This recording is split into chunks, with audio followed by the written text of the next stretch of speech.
Residents in the South San Jose area are up in arms about a proposal to use a current homeless facility as a jail diversion site.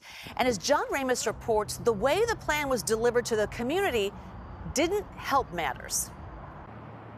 The city of San Jose operates this facility as emergency housing for the homeless, but the county would like to buy it for a different clientele, and a lot of people in the community are pretty fired up about it.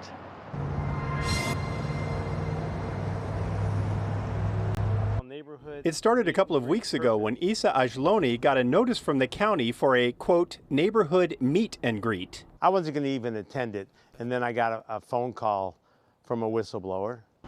At the meeting, Santa Clara County Behavioral Health Services announced that they intend to use an $8 million state grant to buy this homeless housing site at Monterey and Bernal and another on Vermont Street to use as a jail diversion program, which they say caters to, quote, mostly people with mental illness, substance use disorders, or both. I was the first one to raise my hand, and I said, well, my head is spinning right now. I can't even think of the questions I want to ask because you just did a core dump on something that we knew nothing about, and you want to vote on it in 12 days?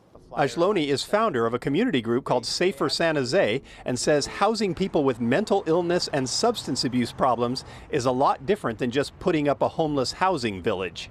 We all know addiction is tough.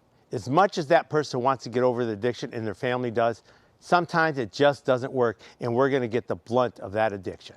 The county is looking for ways to address behavioral health problems without sending people to jail. In an email, they said, quote, this program aims to help unhoused individuals with a mental illness improve their health, obtain permanent housing, and avoid unnecessary involvement with the justice system. But the city has reportedly been flooded with angry letters and emails, and while it may be a tough sell in any neighborhood, City Council member Sergio Jimenez acknowledged they could have done a better job presenting the idea. I think the representative from the county maybe didn't do as good a job as he or she could have. Quite frankly, I think we as council members were a little taken aback as to how things quickly spun out of control. The council has put the matter on hold while they gather more information about the proposal. And despite the fact they were scheduled to vote on the matter at Tuesday's meeting, Jimenez says he's still not sure what it even calls for. At this point, do you know who would be housed in that facility?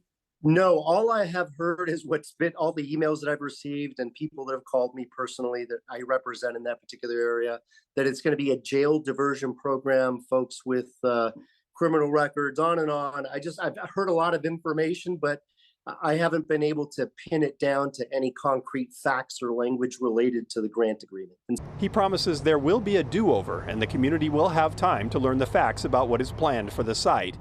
But it might not make much difference to the people living near it.